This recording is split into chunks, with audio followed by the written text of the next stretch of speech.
அதுல நம்ம நாமக்கலை சேர்ந்தவங்க தான் அதிகமா பாதிக்கப்பட்டிருக்கிறதா சொல்றாங்க. அதிலும் குறிப்பா விசைத்தறியில் பணிபுரியும் ஏழை பெண்களை குறிவைத்து அந்த கிட்னி திருட்டு நடந்திருக்குன்னு சொல்றாங்க.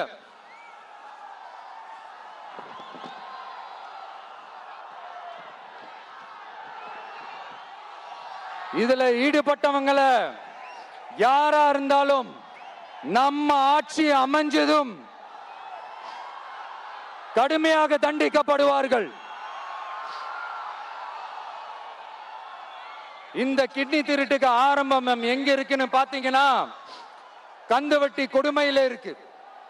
அதாவது விசைத்தறி தொழிலாளர்களோட வாழ்க்கை தரத்தையும் பொருளாதாரத்தையும் இந்த ஏமாற்று மாடல் திமுக அரசு மேம்படுத்தாத காரணத்தால அவங்க கிட்னி விற்கிற அளவுக்கு தள்ளப்பட்டிருக்கிறாங்க. இது எவ்வளவு பெரிய ஒரு கொடுமை! விசை தொழிலாளர்களோட வாழ்க்கை தரத்தையும் பொருளாதாரத்தையும் மேம்படுத்த தேவையான தீர்வுகளை யோசிச்சு உறுதியா எங்க தேர்தல் அறிக்கையில சொல்வோம்.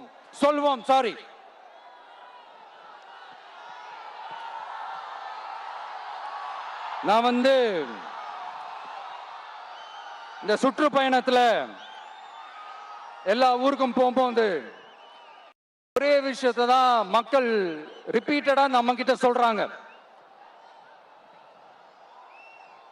அடிப்படை சாலை வசதி, குடிக்க நல்ல குடிநீர், ஒரு நல்ல மருத்துவ வசதி இல்ல, நல்ல டாக்டர்ஸ் இல்ல, பெண்கள் பாதுகாப்பு. இதத்தான் அவங்க கேட்கிற இந்த அடிப்படை விஷயங்கள். அவங்க பெருசா எதுவுமே கேட்கறது இல்ல. என்னப்பா இந்த விஜய் எங்க போனாலும் கேள்வியா கேட்கிறாரு,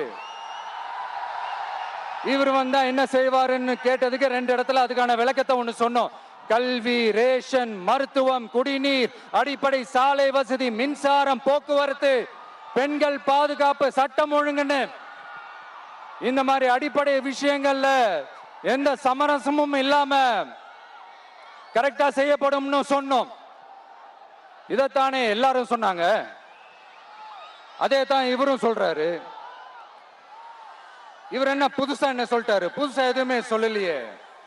ஐயா, அரசியல் மேதைகளே, பெரியவங்களே, ஒரு மனுஷனுக்கு சாப்பிடறதுக்கு நல்ல சோறு, படிக்கிறதுக்கு நல்ல கல்வி, குடிக்கிறதுக்கு நல்ல குடிநீர், அவனை பார்த்துக்கிறதுக்கு நல்ல மருத்துவ வசதி, வேணுங்கிற இடத்துக்கு போயிட்டு வர்றதுக்கு நல்ல போக்குவரத்து, அதுக்கான சாலை வசதி, பாதுகாப்பான ஒரு வாழ்க்கை, இதுதானே ஒரு மனுஷனுக்கு அடிப்படை தேவை.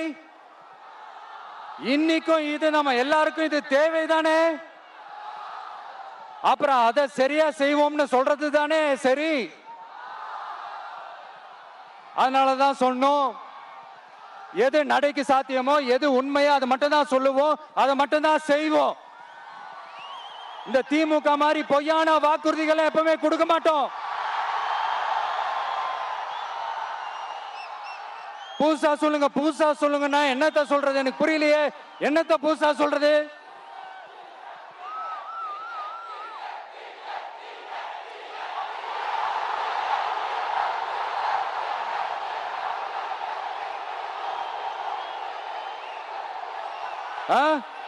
புதுசா என்னப்பா சொல்றது? செவ்வாய் கிரகத்துல ஐடி கம்பெனி கட்டப்படும், காத்துல கல்வீடு கட்டப்படும், அமெரிக்காவுக்கு ஒத்தடி பாதை போதப்படும், வீட்டுக்குள்ளே ஏரோப்ளேன் ஓட்டப்படும். இந்த மாதிரி அடிச்சு விடுவோமா? நம்ம சிஎம் அவர்கள் அடிச்சு விடுவாரு, அந்த மாதிரி அடிச்சு விடுவோமா?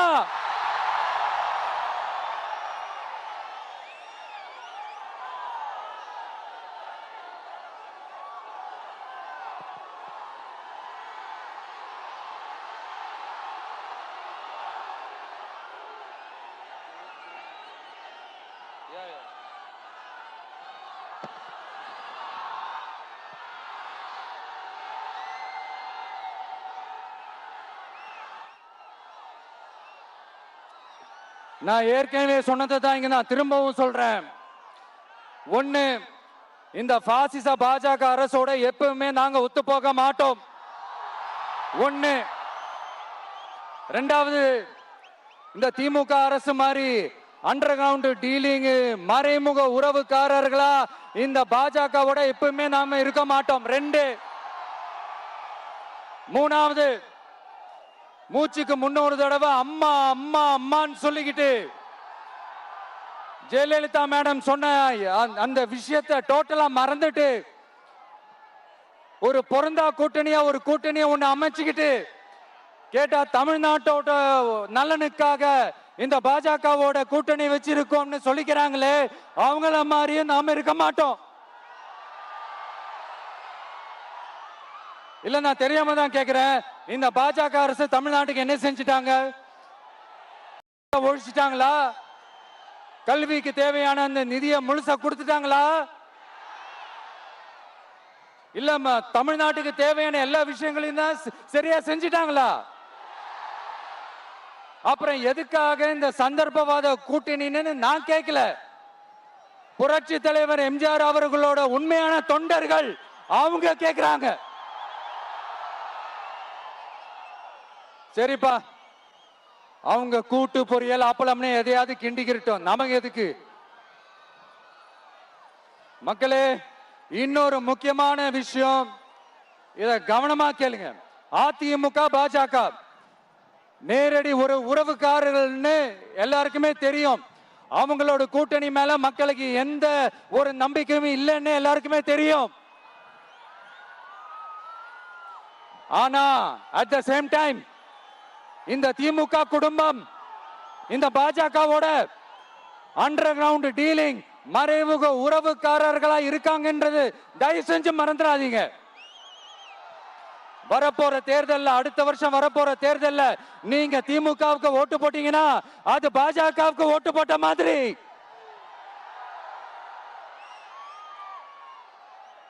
வெளியில அடிச்சுக்கிற மாதிரி அடிச்சுப்பாங்க, ஆனா உள்ளுக்குள்ள வேணாம். மக்களே, ஜாக்கிரதை, யோசிங்க.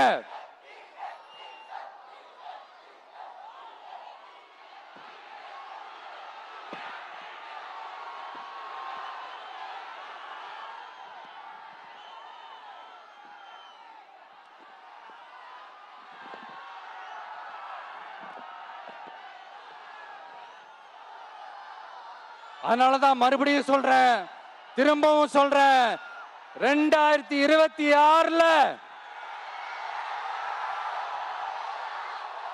ஒண்ணு இன்னொன்னு, ஒண்ணு இன்னொன்னு.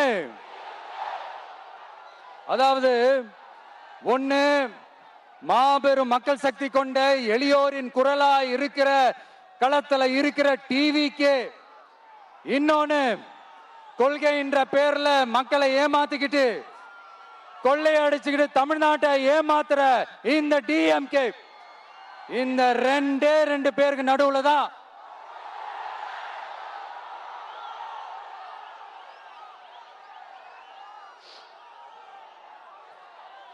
இப்படி ஒரு மோசமான ஒரு ஆட்சியை கொடுக்கறாங்களே, இந்த திமுக அரசு மறுபடியும் ஆட்சிக்கு வரணுமா?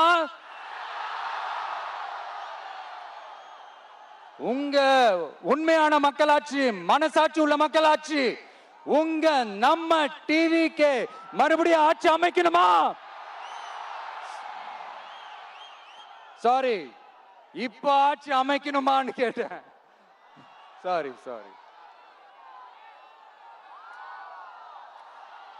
நண்பா, நண்பி, தோழா, தோழி,